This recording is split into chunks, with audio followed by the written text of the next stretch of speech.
Olá, sejam todos bem-vindos ao 3,5, o podcast para quem gosta de carros, da Fiat. O meu nome é Jacó Paz, eu sou editor de livros e fanboy da Fiat. Por aqui vamos conversar semana sim, semana não, sobre as novidades da marca, dicas de manutenção, segredos, histórias, além da cultura do carro italiano, na qual estão inseridos os modelos da Fiat, mas também de suas outras marcas. Neste último episódio da temporada, faremos um balanço do ano da Fiat, entre lançamentos, ações e iniciativas, quais foram os destaques e as decepções envolvendo a montadora, os lançamentos de Cinquecento, Strada e Ram, as iniciativas de mobilidade, o reposicionamento no Brasil, a falta de produtos como SUVs de outras marcas que não a Jeep, entre outros assuntos que marcaram um ano agitado pela complexidade. E, para terminar, a última parte da história do fim da Fiat, que mostra como uma montadora regional de carros compactos assumiu o comando de uma gigante de Detroit e passou a vender Fiats travestidos de Jeep. Vamos lá?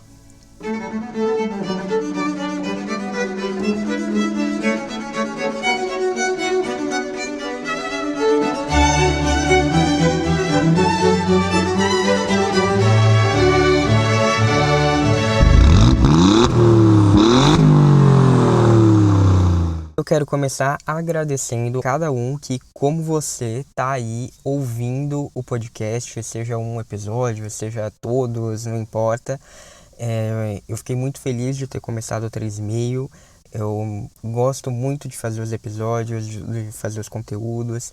Então tá sendo muito legal fazer tudo isso nesse ano tão ruim de pandemia, de complexidade, de tanta coisa chata que vem acontecendo. Acho que foi muito bacana ter começado o 3,5 e mais legal ainda ter uma audiência de um tamanho que eu não esperava que seria e ver que as pessoas estão interessadas nesse meu projeto. Então agradeço a todo mundo que acompanhou e espero que tenha sido tão legal quanto foi para mim. Em 2021 eu vou voltar com a segunda temporada, espero que vocês me aguentem por mais um tempo. Provavelmente entre fevereiro e março, eu ainda estou definindo, então fique sempre ligado lá nas redes sociais do 3,5, que vai continuar tendo conteúdo extra, também no Medium, e talvez role também algumas surpresas aqui no feed do podcast. Mas então segue lá, @3,5podcast para não perder nada, tá bom? Eu vou avisar quando a temporada for começar, então fica ligado lá. E eu quero que você me conte o que você achou do podcast para me ajudar a montar a segunda temporada que vem aí. É um questionário bem rápido, leva menos de 5 minutos para responder. O link está na descrição do episódio no Medium ou nas redes sociais. Então vamos lá começar o último episódio da primeira temporada fazendo um balanço do que aconteceu aí no ano da Fiat. Uma retrospectiva que não envolve política, não envolve coronavírus, não envolve nada muito grave, então eu acho que vai ser legal de acompanhar, não vai ser aquela coisa chata, cheia de tragédias. E inclusive uma retrospectiva dividida em flops ou decepções e em destaques positivos. Então eu vou começar falando da parte ruim, né? Separei aqui 5 itens bons, 5 itens ruins e acho que vai ser interessante para repassar tudo o que aconteceu aí em 2020 com a Fiat. Para mim aqui o primeiro item que eu separei de decepção também é, na verdade, um item que foi um destaque e eu vou explicar isso melhor. Mas vamos começar falando da parte ruim desse item, que é o reposicionamento da Fiat. Eu acho que foi muito bacana como a marca se reergueu em 2020, eu vou falar disso daqui a pouco, mas o reposicionamento da Fiat também deixou bastante claro que a nossa linha de produtos está muito diferente da europeia. Se por um lado isso é interessante, porque a gente vai ter produtos que trazem uma competitividade para a Fiat, como SUVs, como a presença no segmento B, é uma linha mais completa, a gente tem aqui a Toro também, que faz muito sucesso, tem a Strada, mas por outro lado isso mostra um grande descompasso, né, em relação ao que existe lá fora em termos de modelos, nem tanto de tecnologias. A gente pode lembrar do caso do Tipo versus Argo, que eu já expliquei aqui lá no episódio 3 e também mais recentemente no episódio 16. Os carros até têm tecnologias muito parecidas, níveis de qualidade parecidos, mas realmente falta para mim, e isso é uma decepção, modelos que tenham aquela pegada realmente italiana que a gente via aí nos anos 90, no começo dos anos 2000. Para mim, isso é uma grande decepção por hora. Eu espero, né, como eu falei no último episódio, eu acho que existe a possibilidade de que as coisas entrem em um compasso novamente, mas isso vai demorar e ainda não é uma certeza, né? Porque tudo vai depender muito de como vai se dar esse novo posicionamento da Fiat na Europa. Então fica aqui um pouco agridoce falar do reposicionamento da Fiat aqui no Brasil por conta disso, porque ainda não se sabe se a marca que a gente vai ter aqui na América Latina será a mesma que existirá na Itália. Pode ser que seja até mais interessante o posicionamento da Fiat aqui na América Latina, né? A gente tem que ver, mas por hora ainda não dá para ficar totalmente empolgado justamente por isso, né? Porque a gente não tem os mesmos produtos que existem lá fora. O segundo item aqui que foi uma decepção são as marcas esquecidas da FCA, né? A gente viu aí a Alfa Romeo lutando muito para conseguir ser relançada e sempre os planos acabam mudando porque, por um lado, a marca realmente enfrenta dificuldades, lança produtos, eles vão bem, depois eles começam a cair em vendas e daí o plano é mudado e daí não chegam novos produtos para acentuar a queda nas vendas. A gente não vê a Alfa Romeo voltar ao Brasil e acho que infelizmente isso ainda está muito distante. Há a perspectiva, né, de lançar um SUV em 2021, o Tonale, que foi apresentado como conceito em 2019 e vamos ver, né? Vamos ver se agora a Alfa Romeo, principalmente com a formação da Stellantis, consegue enfim deslanchar e que isso abra um novo leque de possibilidades que enfim contemple o Brasil e a gente possa ver esses carros de novo aqui nas nossas ruas. Outro fator aí foi o Maserati MC20, que como a gente viu no episódio 13, parece que foi ali jogado para o lado da Maserati, esvaziando ainda mais os planos da Alfa Romeo. A gente tem também o caso de sempre, né, que sempre vale citar, a Lancia, que é uma marca bastante icônica, uma marca com grande legado de vitórias ali em competições de rally, com projetos belíssimos,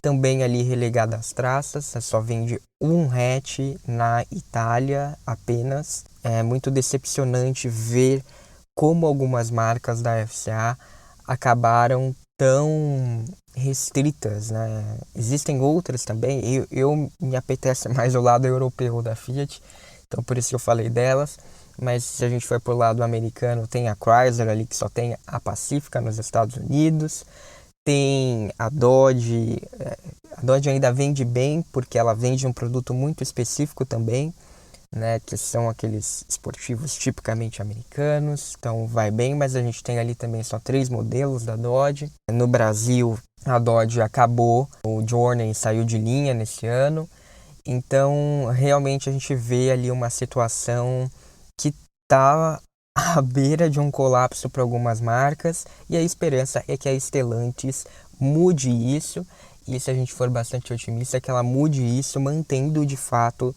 todas as marcas. Outra decepção dentro dessa linha, desse tópico, é o Cinquecento-X, que não veio para o Brasil, né? Ele foi apresentado em 2018, promessa de vir para o Brasil em 2019, falando ali do dólar, mas em 2020 ainda existia ali no começo do ano um pouco desse rumor de que talvez viesse, e acabou que não veio, a Fiat acabou perdendo o timing, eu acho que esse carro realmente agora não faz o menor sentido mais, teria que ter sido fabricado aqui no Brasil junto com o Renegade e tal, não foi, e que também mostra, né, como a Fiat estava numa situação, não posso dizer que igual a dessas outras marcas que eu citei, porque ela ainda tem e tinha alguns investimentos, alguma relevância, lógico, mas que não deixa de ter um problema na mesma origem dessas outras marcas, né? Que é esse foco muito ali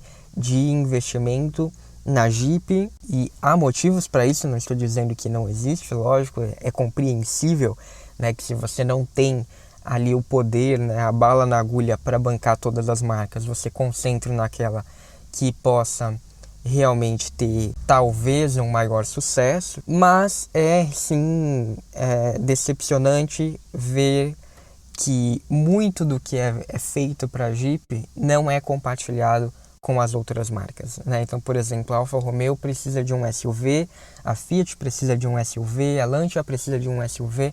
Pô, por que que não dá para transferir tecnologia da Jeep e transformar em um SUV para essas outras marcas, né? Tudo bem, mas daí o investimento em marketing tem que ser maior, daí a gente vai ter que desenvolver as outras marcas. Sim, eu entendo, mas é algo realmente que cabe questionar. O próprio 500X, né, como eu falei lá no episódio 6, ele é um belo exemplo de uma boa estratégia que foi feita e que não chegou a outros carros, a outros segmentos, a outras marcas. E isso foi uma escolha deliberada da FCA, né? Por exemplo, aqui no Brasil, eu não vou trazer o 500X porque eu quero que seja só o Renegade. Então, são coisas como essas que eu acho que vale a pena, pelo menos, questionar. O 500X é a exceção, né? A regra é não transferir tecnologia da Jeep para outras marcas. Então, você tem apenas, basicamente, um único modelo que se beneficiou disso. Todas as outras marcas, não. Bem, o terceiro item que para mim foi uma decepção foi o lançamento da Ram 1500 no Brasil. E vou explicar por quê, lógico, né? Era um modelo muito aguardado, fez um sucesso estrondoso, né? Vendeu ali todas as unidades em 18 horas, né? Então, como assim que está na lista de flops, de decepções? Porque, na verdade, foi um lançamento para inglês ver, né? Você tem ali uma pré-venda de 100 carros que vão ser... A pré-venda é aberta em dezembro, esses carros vão ser entregues em abril, só em abril. E são ali 100 carros. É exatamente isso, um lançamento para inglês ver, porque foi feito tanto barulho sobre a chegada dessa picape, os planos mudaram por conta da pandemia e o que foi feito foi ali tentar encontrar uma saída para fazer um escape ali, né, dessa demanda. Mas é obviamente um lançamento muito abaixo da expectativa que existia, do potencial que a Ram pode ter aqui, justamente como, né, essas reservas feitas em 18 horas mostram. Então, imagina se fosse um lançamento de verdade, com uma boa oferta, com motores a diesel, que o público picapeiro aprecia muito, né? Esse lançamento ficou muito abaixo da expectativa por conta disso, porque foi ali algo para inglês ver. Vamos lá então para o quarto item, que é a demora nos lançamentos. Tudo bem, tem ali a questão da pandemia que atrasou, lógico, evidente, não dá para cobrar isso, mas é uma demora que vem já a uma longa data, né? E que ficou muito evidente talvez em 2020. Então, por exemplo, os motores turbo, né? Eles estavam previstos para serem produzidos, né, aqui, começar a produção no final de 2020, talvez no começo do ano a FCA anuncie ali a produção, então deve ter atrasado, mas pouquíssima coisa por conta da pandemia, mas ainda assim já era um cronograma demorado, né? Você pensar que no final de 2020 os motores turbo estariam sendo produzidos, talvez se não fosse a pandemia houvesse já um primeiro lançamento, mas assim, muito talvez. Sim, está demorado e isso explica por que a FCA está correndo para que mesmo com a pandemia não tenha tanto atraso, porque já está muito atrasado, né? Se você for parar para pensar, a gente tem Chevrolet, a gente tem Volkswagen, a gente tem Hyundai, que estão ali brigando pelo topo todas com motor turbo e aí talvez já há um bom tempo com esse motor turbo, né? E se a gente for pensar que a Fiat já tinha soluções como essa na Europa, por exemplo, o caso do motor 1.4 de jet, né? Ela tinha isso já lá em 2007, sabe? Então realmente foi, a meu ver, é um erro ali de visão que a Fiat teve, que está cobrando preço, né? Por exemplo, o caso do Cronos, que foi assunto do episódio 17. É realmente um carro muito bom, com muito potencial, mas que por conta dessa demanda de mercado não consegue deslanchar. É um produto extremamente prejudicado por conta disso. Outra questão é a do câmbio CVT, do câmbio automático, que a Fiat ali, quando ela lançou o motor 1.3 Firefly, foi um grande erro de estratégia ela não ter pareado esse motor com um câmbio automático. Percebendo isso, a gente vai ter em 2021 o motor 1.3 com câmbio CVT. Mas assim, né, quanto tempo? Pô, o Argo foi lançado em 2017. Imagine se o Argo tivesse sido lançado com o motor 1.3 e câmbio automático, né? Pô, toda essa demora do Argo em pegar nas vendas poderia ter um cenário totalmente diferente. Mesmo como eu disse, pensa no Cronos sendo lançado com o motor 1.3 e câmbio automático. Para compensar essa falta de motor turbo, isso poderia ter sido uma solução muito interessante que não foi feita. Tudo isso, com certeza, é uma decepção de 2020, porque mostra que esses carros todos teriam um potencial muito maior do que eles estão tendo hoje em dia. E mesmo vendo, né, crescimentos, por exemplo, do Argo ou a Nova Estrada, que estão indo bem, sim, lógico, mostra que se existissem essas opções, né, imagine então como seria o desempenho desses carros. Por último, que eu separei aqui, não poderia deixar em branco, gente, que foi o fim da Weekend, né, do Palio Weekend, que não mais era Palio, que aconteceu ali nos primeiros dias de 2020, então talvez muita gente já tenha até esquecido, mas lógico, tem toda a carga ali de nostalgia, tem toda a questão das Station Wagons, sim, é por isso que eu estou lembrando isso como uma decepção.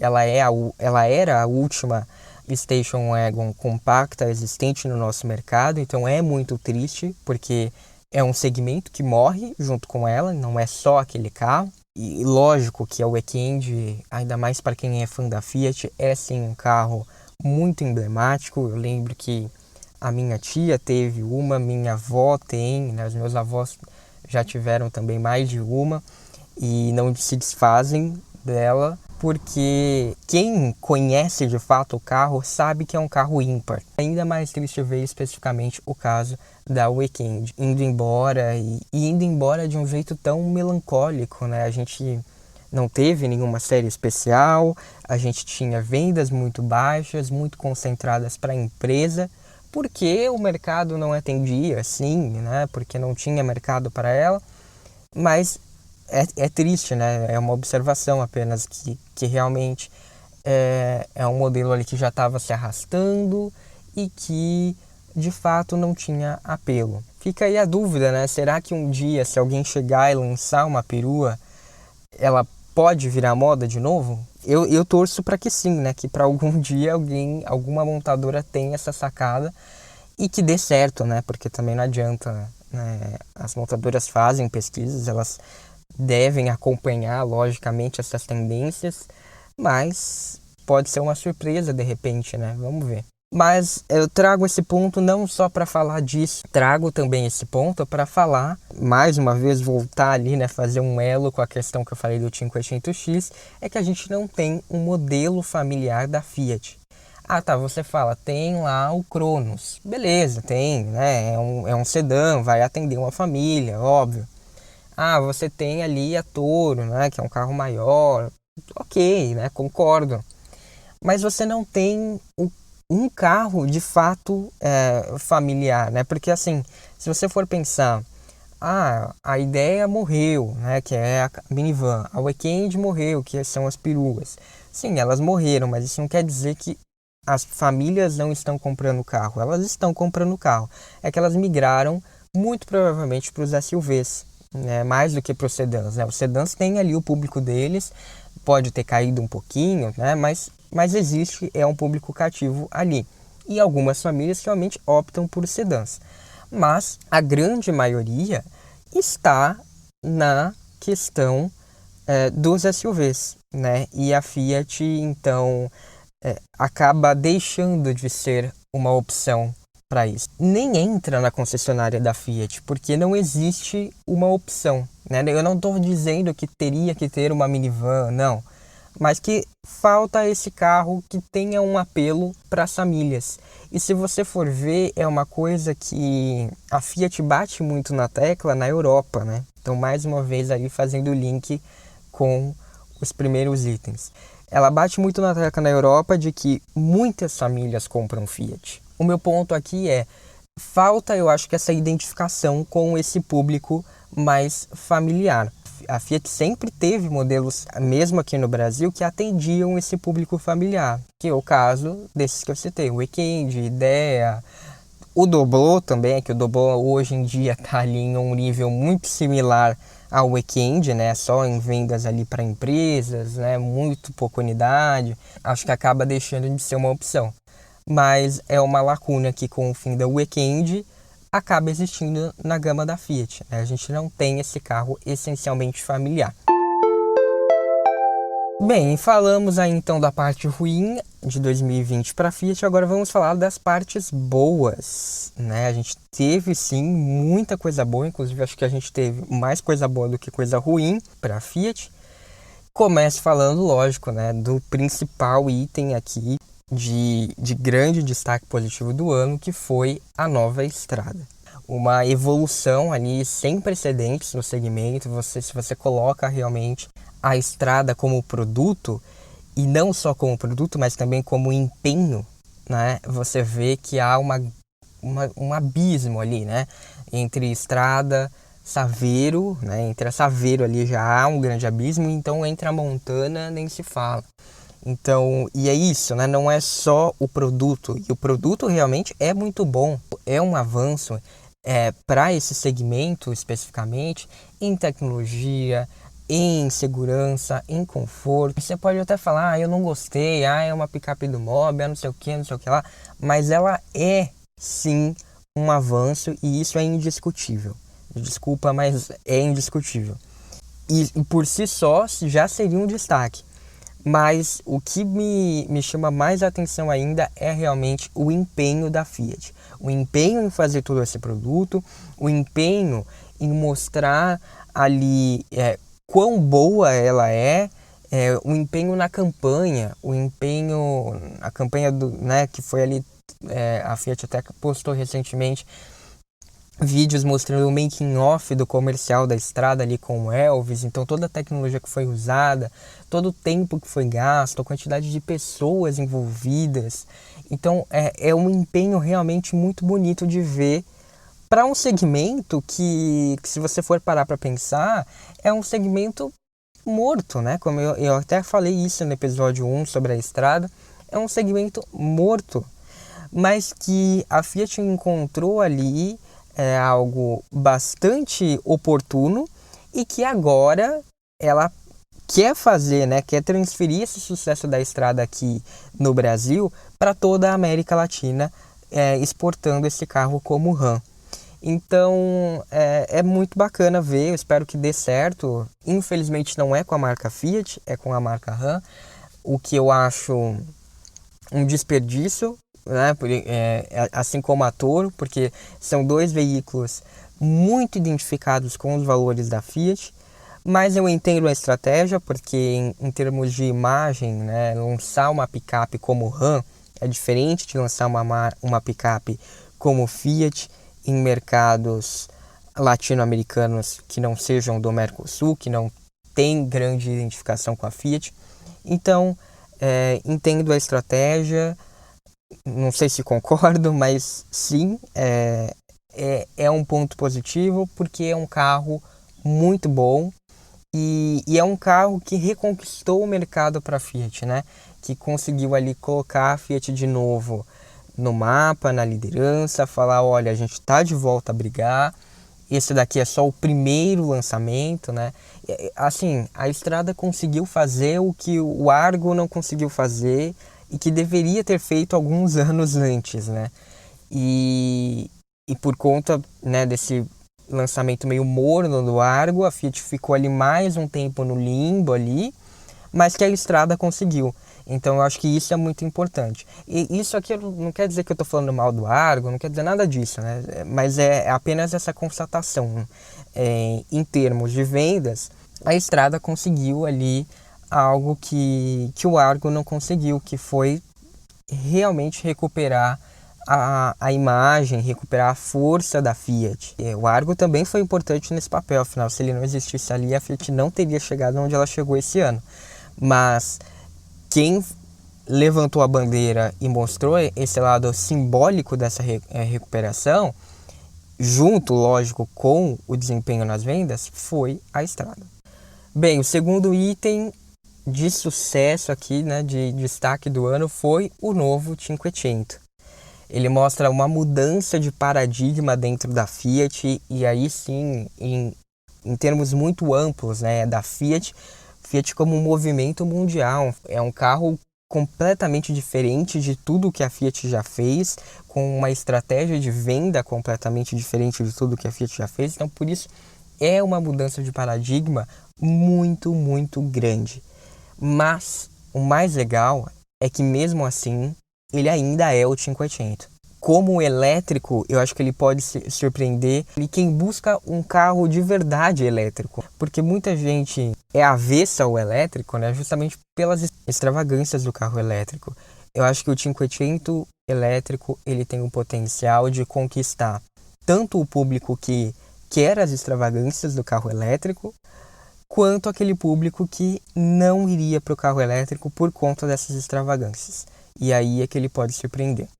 Além disso, o Cinquecento vai vir para o Brasil e vai trazer com ele o e-Mobility, que é um programa da Fiat para desenvolver as questões, né, de mobilidade urbana, especialmente elétrica. Um programa que foi anunciado aí nos últimos dias, eu deixei lá nas redes sociais do 3,5, que só existe basicamente na Europa, alguns países da Europa, especialmente na Itália, onde tem aí uma grande força, e nós aqui no Brasil seremos o primeiro país fora da Europa a receber essa iniciativa. Então é um programa de parcerias, de acordos mútuos para desenvolver realmente a possibilidade de trazer o carro elétrico com uma força maior, trazer todo um suporte para ele ser algo viável nas nossas cidades. Então eu acho que isso é muito importante. Eu cobrei isso da Fiat lá no segundo episódio, que eu falava sobre o Cinquecento. E mais uma vez, então, né, isso reforça o ponto de que o novo Cinquecento chegou para realmente mudar o paradigma da Fiat e mudar o paradigma da Fiat em vários mercados do mundo. O terceiro item é aquele que eu falei que estava tanto no lado positivo quanto negativo. É o reposicionamento da Fiat. O lado positivo desse reposicionamento aqui no Brasil em primeiro lugar, é bonito, né? Dá gosto de ver essa mudança visual da Fiat. Até o logo script, que no começo eu estava estranhando bastante. Ainda não estou falando que eu gosto mais dele do que do antigo. Mas você vê ali ele contextualizado, ele se torna assim, interessante, né? A Fiat Flag chegou para complementar ele, então é uma mudança bonita de se ver. Mas é sim todo esse banho de loja, mas também deixa claro essa mudança da Fiat também em outros pilares, né? Então o reposicionamento trouxe a nova Strada, que já veio com força total. O reposicionamento trouxe essa confirmação do que vem aí, que são os SUVs.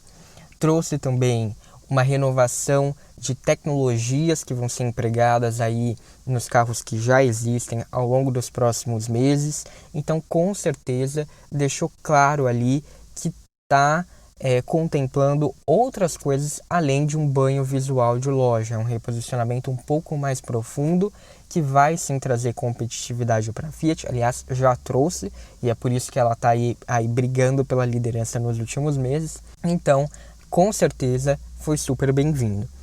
E acho que o principal aqui é que você tem tudo isso para o Brasil, mas você também tem outros países sendo contemplados com isso. A gente vai ter aí no Mercosul toda uma virada da Fiat, a gente vai finalmente ter uma unidade da Fiat aqui entre os países latino-americanos, com uma gama mais coesa de produtos, com uma imagem que deixa claro qual é esse posicionamento da Fiat, e isso com certeza vai trazer um apelo maior para o público latino-americano comprar carros da Fiat. Então é um relançamento importante, porque tem como objetivo colocar a Fiat no mapa, onde ela sempre teve aqui no Brasil, levar isso para os outros mercados. Que é sinceramente uma coisa que eu me pergunto por que isso não existia antes, né?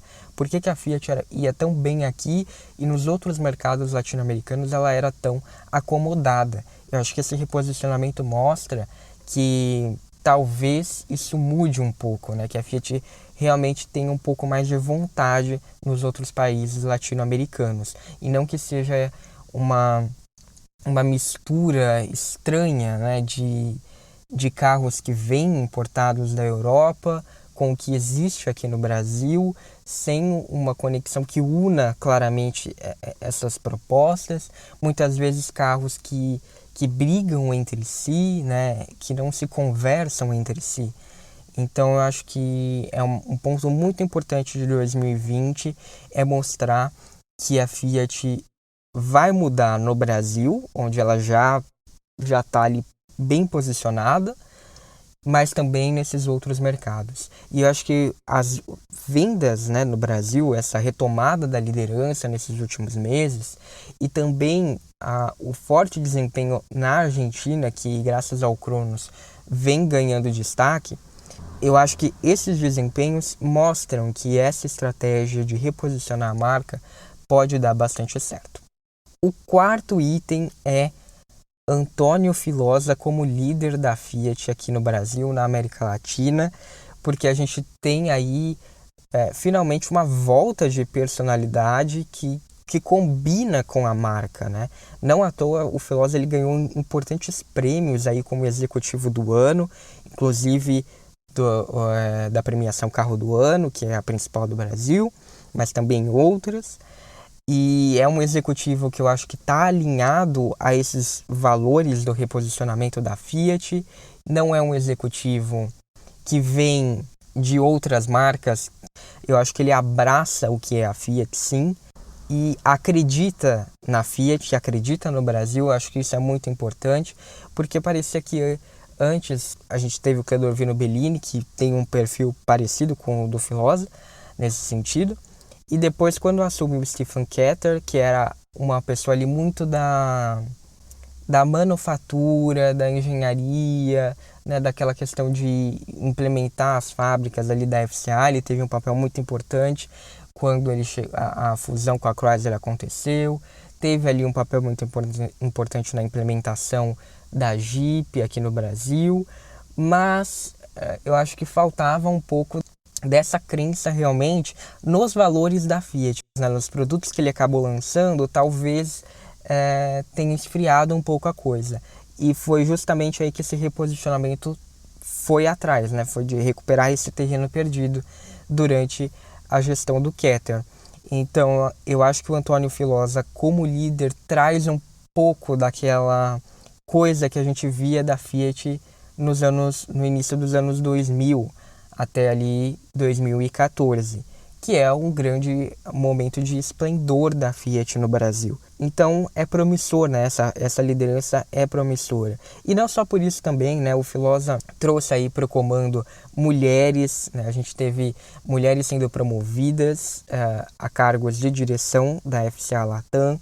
A gente teve a primeira gerente de fábrica, né, de Pernambuco, mulher. Então, um incentivo à diversidade é bastante importante que ele implementou ali na empresa, que ele começou a desenvolver. A gente tem a questão da mobilidade com o FUA, que foi anunciado, um serviço de assinatura, inclusive tem post no Medium sobre ele, serviço de assinatura de carros da FCA. Então, eu acho que com ele a Fiat está ali ampliando o leque da mobilidade, né? Tem o Cinquecento elétrico, por exemplo, também.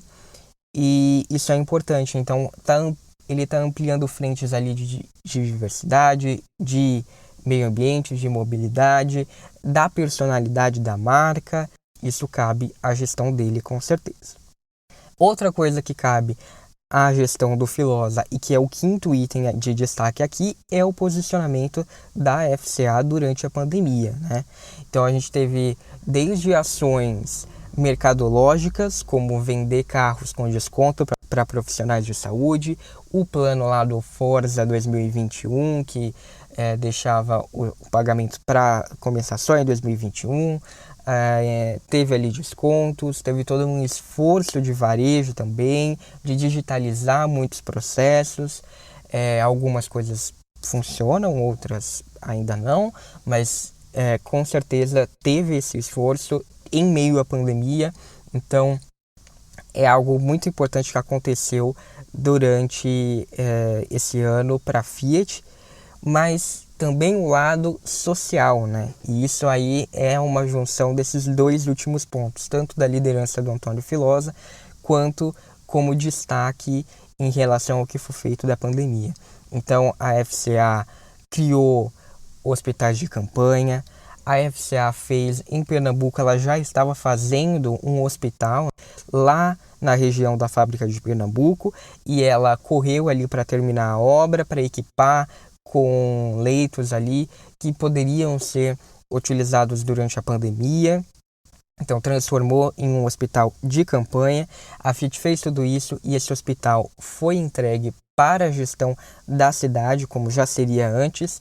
E é isso, ela montou todo um hospital, equipou o hospital e entregou para a cidade. Então, a gente teve também doação de várias, milhões de máscaras que a Fiat começou a produzir. Teve conserto e manutenção ali de respiradores. Na Itália foram fabricados respiradores com a ajuda da Fiat. A Fiat fez parcerias para melhorar a logística e conseguir peças para produzir esses respiradores. A gente teve a campanha Italianos, que a Fiat fez, muito bonita, muito emocionante.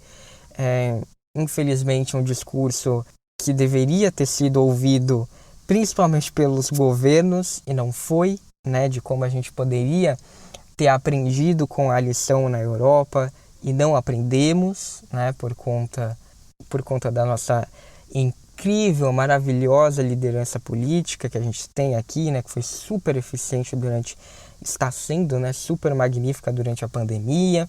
Então, também é um ponto aqui muito bonito de se ver como a Fiat realmente adotou o Brasil, como parte da identidade da empresa, a nível global. Então, todos esses esforços que foram feitos ali na Itália, e a gente acompanhou durante essa temporada quão forte é a relação da Fiat com a Itália e com o governo italiano. Então, pensar que todas as ações que foram feitas ali na Itália, que é o berço da Fiat, também foram feitas aqui no Brasil e na Argentina. Então, assim, são berços estendidos, assim como o que foi feito nos Estados Unidos, no Canadá, com as regiões onde a Chrysler tem fábrica, E mais uma vez, a relação da Chrysler com os americanos é algo muito intrínseco, E é algo que a gente não tem no Brasil, porque no Brasil nós não temos montadoras brasileiras de automóveis. E assim, todas as marcas fizeram ações, lógico, mas eu acredito que o nível das ações da Fiat deixam muito claro essa relação que a Fiat tem com o Brasil. E isso, com certeza, foi um grande destaque em 2020.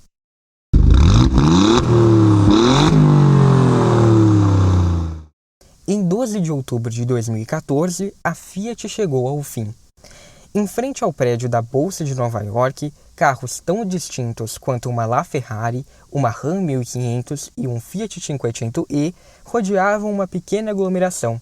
O banner trazia bem grande o logo da nova companhia. Abaixo estavam ostentadas mais de 15 marcas: Alfa Romeo, Chrysler, Dodge, Fiat, Fiat Professional, Jeep, Lancia, Ram, Abarth, Mopar, SRT, Ferrari, Maserati, Comal, Magneti Marelli e Texid. E hasteadas estavam as bandeiras dos Estados Unidos, da Itália e do Brasil. Aquela era a cerimônia de nascimento da Fiat Chrysler Automobiles. A abertura das ações na Bolsa de Nova York e de Milão denunciava a dupla nacionalidade da empresa, e a bandeira do Brasil certamente imprimiu um ar exótico à festa. Mas ela estava sendo feita após muito trabalho duro. Nossa estreia hoje em Wall Street é a conclusão de um trabalho de 5 anos e meio para chegarmos a uma união extraordinária. A FCA estabeleceu um cronograma agressivo. O caminho que escolhemos não é o de menor resistência. Nós abraçamos o espírito do explorador, fortalecido pela busca do desafio e um apreço pela diversidade. A listagem da FCA marca a chegada vitoriosa a um destino. Porém, como em muitos marcos históricos, não é simples e final, mas, acima de tudo, um novo começo. O dia de hoje marca o início de nossa jornada como uma fabricante de automóveis global, uma FCA, declarou Sergio Marchionne.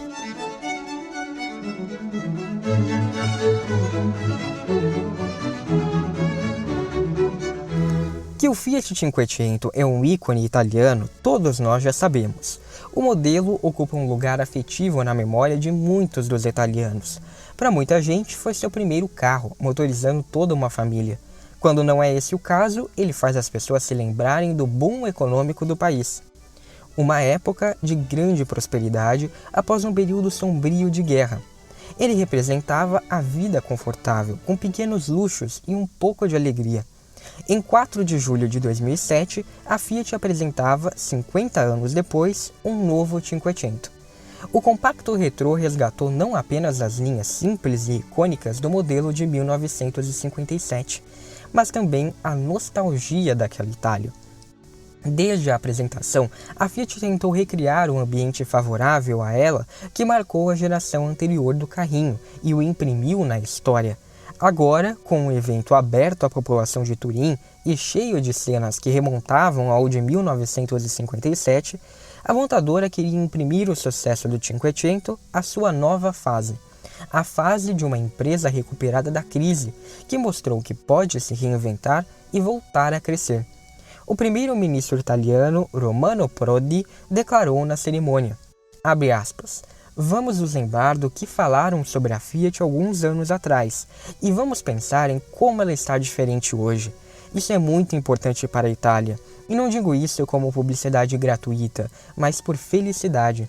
Esse carro teve um valor simbólico enorme, o de atualizar uma tradição muito original. Fecha aspas. Para a jornalista Jennifer Clark, o novo Fiat 500 chegava para, abre aspas, ser uma interpretação atual de certo momento da história, quando um país devastado pela guerra e envergonhado pelo passado político, finalmente abraçara o futuro com otimismo. Fecha aspas. Enquanto o papel do novo 500 estava claro para os italianos, a posição da Fiat, radicalmente mudada, talvez não estivesse. Agora ela não era mais um conglomerado ambicioso, almejando estar em todos os lugares ao mesmo tempo, terra, mar, céu. Ela era uma montadora de automóveis querendo fazer dinheiro. Ela não mais representava a economia italiana em tudo o que podia. Empresas foram vendidas, cessaram as viagens a Roma pedindo favores ao governo ou simplesmente o bajulando. E certamente a Fiat não era mais o Palácio Real de Gianni Agnelli, com toda sua corte a serviço do rei. Entender o papel da Fiat é entender o que viria a seguir. Pouco mais de um ano depois da apresentação do novo 500, a indústria automobilística norte-americana estava à beira da extinção. A demanda havia caído drasticamente, graças à escassez de crédito. As montadoras gastavam seus caixas concedendo descontos proibitivos. e as três grandes de Detroit logo se viram tendo de recorrer ao governo americano como o filho que sai de casa e volta quebrado. Os casos da Chrysler e da General Motors eram os mais graves. As montadoras estavam muito próximas da falência.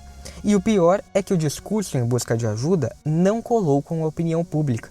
Até porque pegou muito mal o fato de os executivos chegarem à reunião em que pediriam socorro com seus jatinhos corporativos.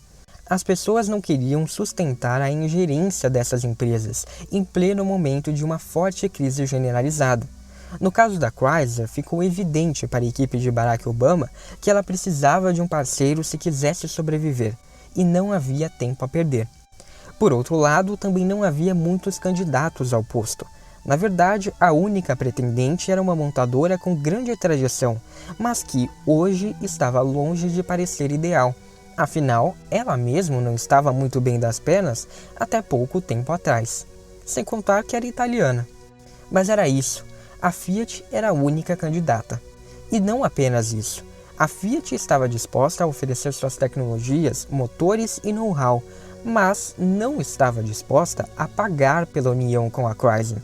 Sim, os italianos queriam uma participação na empresa norte-americana de graça. Ou, pelo menos, essa era a impressão deixada nos americanos. Afinal, quem pagaria para entrar em um barco afundando? Esse dilema ajuda a entender por que, à primeira vista, a união com a Fiat foi consideravelmente rejeitada, ou, com um pouco de eufemismo, audaciosa.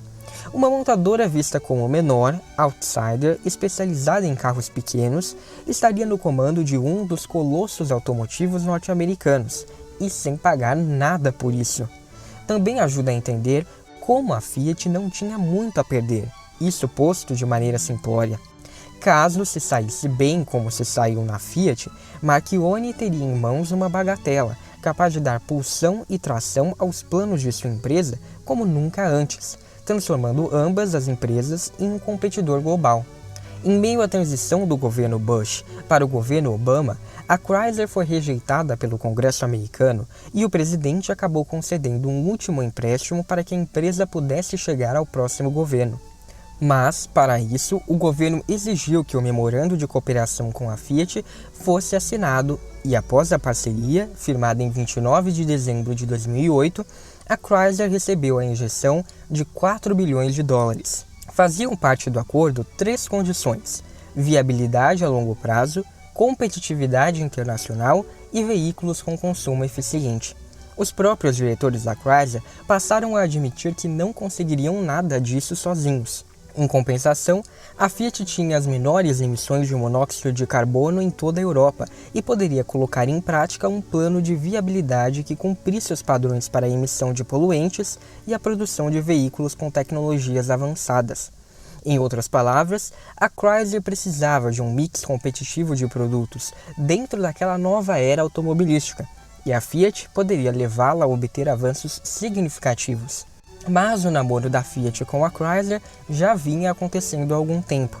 Na verdade, Marchionni conheceu o diretor da Chrysler em março de 2008, quando a Fiat fechou a compra da Tritec, antiga joint venture da Chrysler com a BMW, que fabricava motores aqui no Brasil. Sim, a compra que resultaria nos motores e torque utilizados até hoje. Nessa ocasião, Tom Lasorda, da Chrysler, sugeriu a Marchionni que a Fiat deveria considerar adquirir uma participação no grupo americano. As possibilidades começaram a surgir na mente do executivo italiano. Fiat e Chrysler tinham marcas complementares e poderiam dar origem a frutos verdadeiramente interessantes. Marchionni incumbiu seus executivos de pesquisarem mais a fundo o que poderia sair daquilo e logo se interessou em um eventual negócio envolvendo a Chrysler.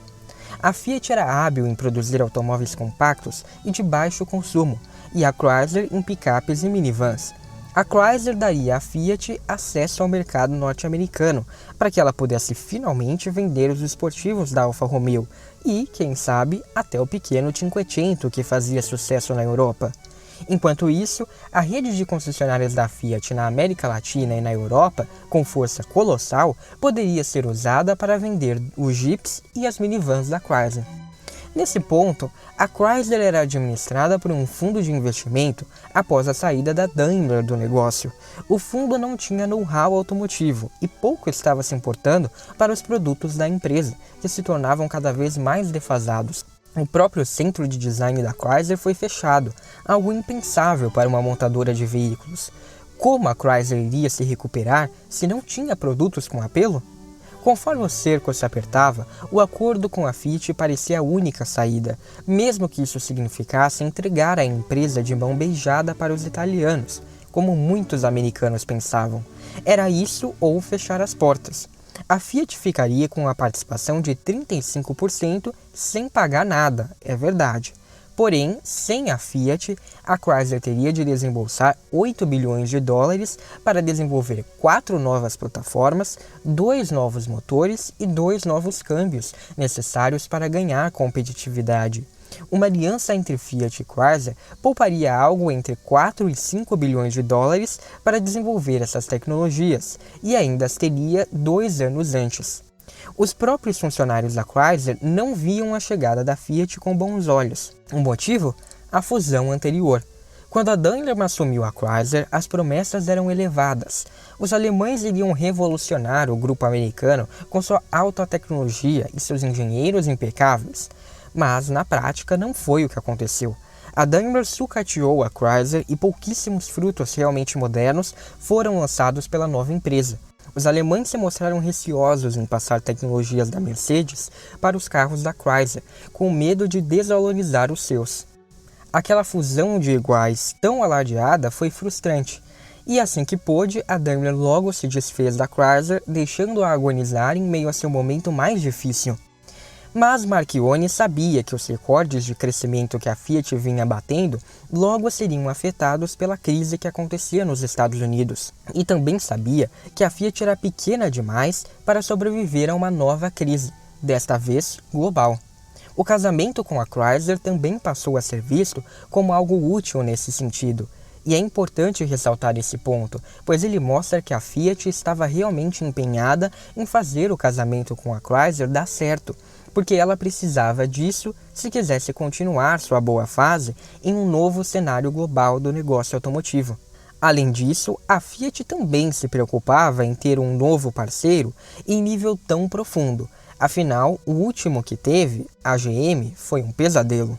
Talvez, justamente por ter tido essa lição no passado, a postura da Fiat com a Chrysler tenha sido tão diferente do que se costumava ver nos casos em que uma empresa adquire a outra. John Elkann estava em sintonia com Marchionne e sabia da importância de fechar um acordo revolucionário. Ele sabia que a reviravolta da Fiat era impressionante, mas frágil, considerando as condições do mercado automotivo.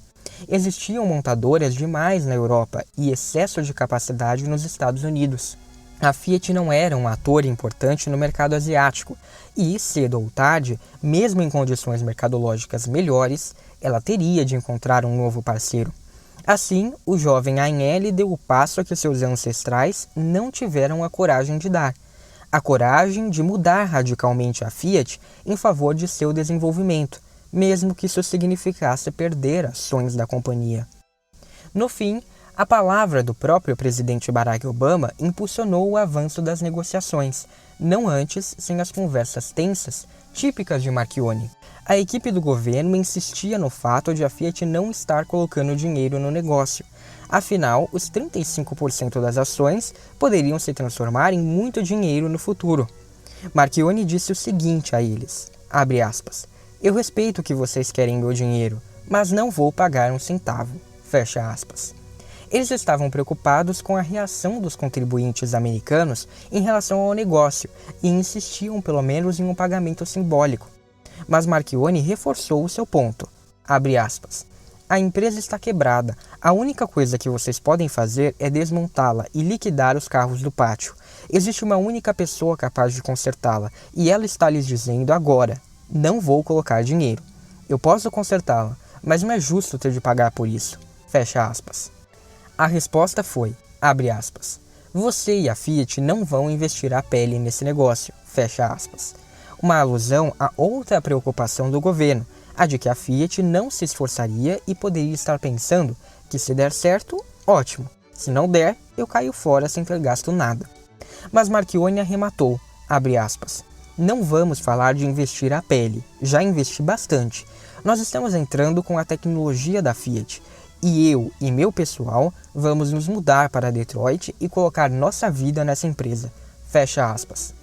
A fala de Marchionne começou a amolecer os executivos e, em contrapartida, a Fiat demonstrou seu interesse em se tornar acionista majoritária no futuro.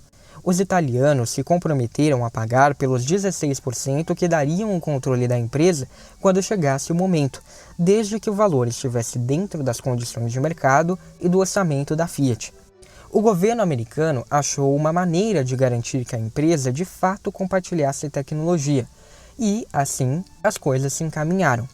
A Fiat ganharia uma participação inicial de 20%, que poderia crescer para até 35%, desde que determinados parâmetros fossem alcançados, como vender um automóvel cujo consumo fosse de 17 km por litro, no caso, o Dodge Dart.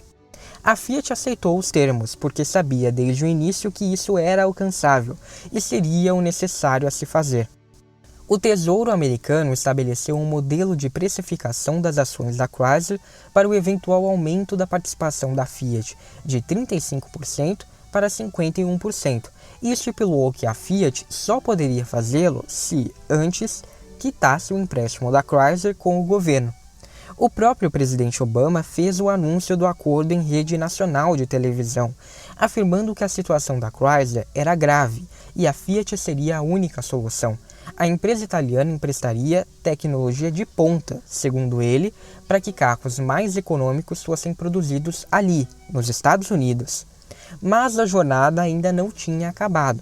Marchionne e sua equipe precisaram convencer os sindicatos dos trabalhadores que detinham ações na Chrysler, bem como motivar toda a equipe e convencê-la a embarcar em seu plano. Em outras palavras, que aquilo tudo não seria como foi com a Daimler. Por sorte, Marchionne tinha experiência com aquilo, afinal, seu trabalho na Fiat, com ele tendo que se provar como um bom líder da indústria automotiva, não foi muito diferente. Mas, ainda assim, enquanto muitos estavam felizes, outros pensavam que Marchionne era só mais um a tirar o último pedaço de carne do osso que era a Chrysler. Felizmente, eles estavam errados. Marchionne iniciou uma manobra semelhante à que fez na Fiat e reestruturou completamente a Chrysler, trocando seus gerentes e mudando a cultura da empresa. Um ano depois, em 2009, a Chrysler já havia parado de queimar dinheiro e tinha 5,7 bilhões de dólares no caixa. Em 2010, no Salão de Detroit, a Chrysler não tinha tantas novidades, mas Marchionne decidiu encher o estande de Fiats, Lancias e até Ferraris. Ele queria mostrar que não era como a Mercedes, que jamais colocaria seus sedãs luxuosos ao lado dos muscle cars e picaponas da Chrysler. As pessoas começaram a entender que Marchionne estava ali para valer e que os italianos não eram um repeteco dos alemães. Em mais alguns anos, a Chrysler atingiria seu ponto de equilíbrio e até 2014 Marchionne quitaria os seus empréstimos, podendo finalmente fundi-la com a Fiat. E assim, em 12 de outubro de 2014, a Fiat chegou ao fim. A dinastia dos Agnelli finalmente conseguira transformar a empresa em uma potência global, mantendo seu DNA e se reinventando por meio da tradição que carregava nas costas. Agora, a Fiat era um player global, pertencente ao hall das maiores produtoras mundiais de automóveis e em posição de liderança nas Américas. Agora, a Fiat era Fiat Chrysler Automobiles. Este foi o último episódio da primeira temporada do 3,5. Eu quero mais uma vez agradecer a cada um dos ouvintes do podcast, em especial você que me ouviu até o final. Muito obrigado mesmo! Em 2021, mais uma vez eu reforço, entre fevereiro e março, o 3,5 está de volta com a segunda temporada. Até lá, fiquem ligados nas redes sociais. Um ótimo fim de ano, apesar da pandemia. Um abraço e até a próxima, ou no @3,5 podcast nas redes sociais.